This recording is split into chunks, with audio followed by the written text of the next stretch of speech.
Good morning, student. Today we are going to see class 5th NCERT Environmental Balance Part 4. So I am explaining this topic in Marathi only. Those students they get not understood in English translations in Marathi. So I will explain it in easiest way to that children in Marathi language. नमस्कार विद्यार्थी मित्रांनो, class 5th environmental balance म्हणजे पर्यावरणाचे जे संतुलन आहे त्यामधील आज आपण पार्ट 4 पाहणार आहोत. तर तुम्हाला या समोरच्या इमेज मध्ये पाहायला मिळत असेल की आपल्याला पर्यावरणाचं संतुलन करणं किती गरजेचं आहे. आपल्याला जर बॅलन्स ठेवता आला या पर्यावरणात तर आपण खूप सुंदर आयुष्य जगू शकू.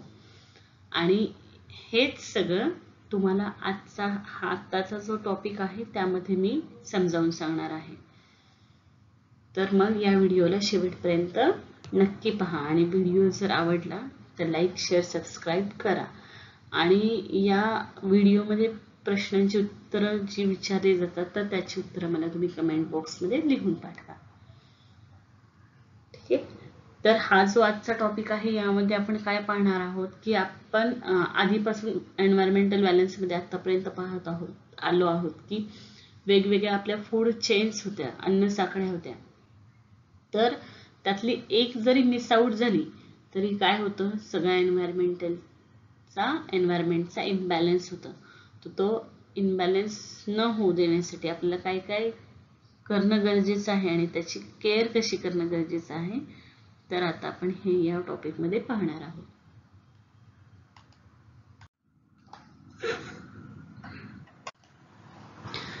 Environmental balance. There are many food chains in our environment. Because of these food chains, every living thing get the food it needs and therefore continue to life. Microorganisms living in the soil help the process of decomposition of plant, resides, dead animals, excretory, etc. As a result, मग यामध्ये आपण काय पाहिलेलं आहोत वरच्या पॅरामध्ये की आपण जर पर्यावरणामध्ये पाहिलं तर आपल्याला खूप साऱ्या फूड चेन्स पाहिल्या. So many we can see the food chains in our environment because of these food chains. आणि ह्याच अन्न साखळ्यांमुळे प्रत्येक every living things get the food, प्रत्येकाला अन्न मिळतं.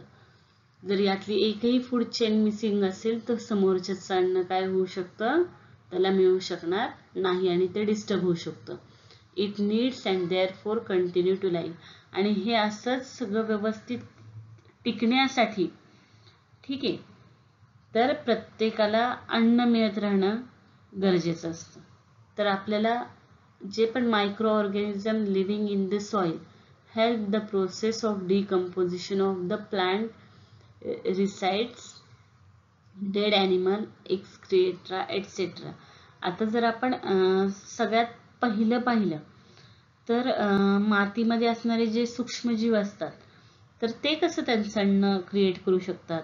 तर जो पालापाचोळा असतो, परत ॲनिमल्सचे जे एक्सक्रिएट म्हणजे जे पण मूत्र किंवा मल मूत्र यांसारखी ज्या गोष्टी असतात म्हणजे शेण जे आपण त्याला म्हणू शकतो, लेंड्या ज्या म्हणू शकतो तर ते असतं. परत त्यांचे डेड ॲनिमल्स असतात म्हणजे मेलेल्या जे शरीर आहेत तर ॲनिमल्स जे मेलेले असतात तर ते सुद्धा शेवटी जमिनीवर पडतात. त्याच्यामुळे मग त्याच्यामधले जे काही घटक आहेत तर हे सगळे पदार्थ कुजवण्याचे काम कुठं होतं तर मातीमध्ये होतं. त्याच्यामुळे माती हे आपल्यासाठी खूप महत्त्वाची एक गोष्ट आहे. तर ह्या सगळ्या गोष्टी ज्या आहेत त्या मातीमध्ये काय होतात, जातात. आणि as a result substance that the growth of plants and form for the existence of life living things it is important that environmental balance is maintain. आणि हे जेव्हा अशा पद्धतीने होतं आणि हे सगळं काम मातीमध्ये असणारं कोण करतं, सूक्ष्मजीव करतात. म्हणजे हे मायक्रो ऑर्गॅनिझम्स हे सगळं त्याला मदत करत असतात. आणि या माध्यमातूनच काय होतं, मातीमध्ये वनस्पतींना काय मिळतं, पोषक असे घटक तयार होतात आणि मग त्याचा वापर करूनच वनस्पती काय होते, वाढत असते.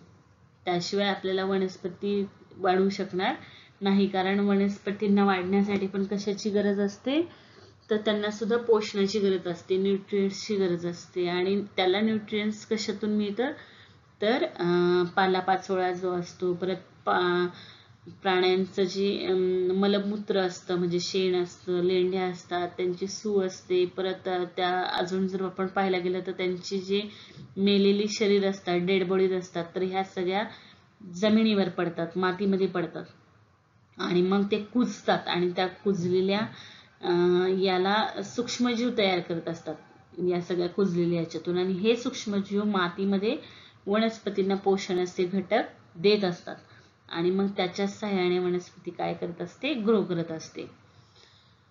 Always remember and get added to the soil. Plants use them for their growth. Thus, plants use substance in the soil for their growth, and when plants and animals die, the decomposition of their remain adds their substance to the soil once again. This is an important cycle in the environment. मग त्यामध्ये त्यांनी काय म्हटलेलं आहे की हे जे सगळे घटक असतात, वनस्पतींना पोषक असे पदार्थ ते देण्याचं काम करत असतात आणि ह्याचाच वापर करून वनस्पती जी वाढते. मग जमिनीतील पदार्थांचा वापर करून काय होत असते, वनस्पतींची किंवा झाडांची वाढ होत असते. आणि प्राणी व वनस्पतींची जे पण सुकलेले घटक असतात, ठीक आहे, हे पोषक पदार्थ सुद्धा परत कुठे येतात, जमिनीत येतात. आणि हे पर्यावरणातील काय आहे, सगळ्यात मोठे इम्पॉर्टंट सायकल आहे एन्व्हायरमेंट मध्ये. ठीक आहे, तर एन्व्हायरमेंट मधली सगळ्यात मोठी आणि महत्वाची घटना असते. Also, living things get a continuous supply of water because of water cycle. Living things use oxygen from the air for breathing and give out carbon dioxide gas. Plants use the carbon dioxide from the air for making their food. Oxygen is given out in this process and gets added to the air again. These two is a cycle in nature. मग यामध्ये काय म्हटलेलं आहे की याच्यानंतरचा second जो point आहे तो अतिशय महत्वाचा आहे. तो कुठला असतो, तो म्हणजे वॉटर, म्हणजे पाणी, जलचक्र, वॉटर सायकल. ठीक आहे, तर जर आपलं जे लिव्हिंग थिंग आहे त्याला जर कंटिन्युअस पाणी मिळत राहिलं, म्हणजे पाण्याची फार गरज असते, कंटिन्युअस म्हणजे एकदम 12 महिने असं नाही, जो एक ठराविक लिमिट पिरियड असतो पाण्याचा, त्याप्रमाणे जर त्याला मिळत राहिलं तर त्यामधून एक काय होतं, खूप सारं सजीवांना त्याचा फायदा होतो.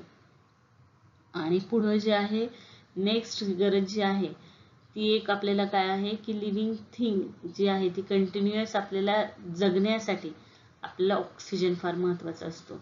आणि ऑक्सिजन आपल्याला कुठून मिळतो, living things use oxygen from the air for breathing and give out carbon dioxide gas. तर मग जी सजीव सृष्टी आहे आपली ती काय करत असते, ऑक्सिजन घेत असते आणि कार्बन डायऑक्साईड बाहेर सोडत असते. ठीक आहे, तर हे पण काय आहे, आपलं एक नैसर्गिक चक्र आहे. तर मग plants use carbon dioxide from the air making their food and oxygen give out in this process and get added to air again. मग पर्यावरणामध्ये झाडांना काय आवश्यक असतं, तर त्यांना कार्बन डायऑक्साईड आवश्यक असतो, तर तो घेतात आणि ते ऑक्सिजन काय करतात, बाहेर सोडून देतात आणि परत तो ऑक्सिजन वातावरणामध्ये येतो.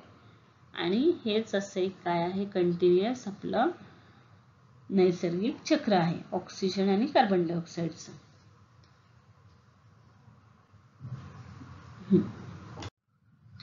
There are several other such cycles in nature.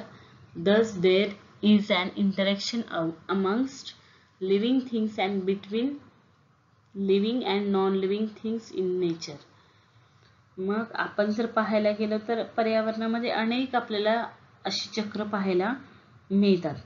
तर याच्यामध्ये सजीव सजीव, सजीव निर्जीव, निर्जीव सजीव, तर या पद्धतीने आपल्याला बऱ्याच साऱ्या आपल्याला काय दिसतात, एकमेकांची देवाणघेवाण आपल्याला होत असताना दिसत असते.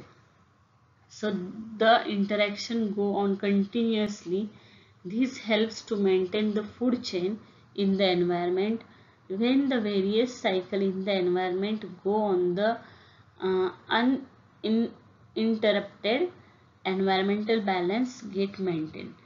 तर यामध्ये त्यांनी म्हटलेलं आहे, यामुळेच पर्यावरणातील अनेक ज्या अन्नसाखळ्या आहेत त्या काय आहेत, कंटिन्युअसली त्यांचं काम चालू असतं, म्हणजे अबाधित राहतात त्या. का? कारण पर्यावरणातील सगळी जी चक्र आहेत ती अखंडितपणे काय राहिलेली आहेत, चालू राहिलेली आहेत. कारण प्रत्येकाला जगण्यासाठी काय हवं आहे, अन्न हवं आहे. त्याच्यामुळे तो पुढच्या सोर्सवर डिपेंड आहे, तो पुढचा सोर्स त्याच्यावर डिपेंड आहे. हे सगळे एकमेकांवर असं जे चक्र आहे डिपेंड राहण्याचं, त्याच्यामुळे पर्यावरणातील सगळी जी चक्र आहेत, सगळ्या ज्या सायकल्स आहेत त्या अखंडितपणे चालू राहिल्या की पर्यावरणाचा काय होतो, बॅलन्स राहतो. आणि आपल्या सगळ्यांसाठी अतिशय महत्त्वाचं आहे की पर्यावरणाचं संतुलन कायम टिकून राहणं. कारण जर सजीवांचं अस्तित्व आपल्याला टिकवून ठेवायचं असेल तर आपल्याला पर्यावरणाचं संतुलन राखणंही तितकंच गरजेचं आहे.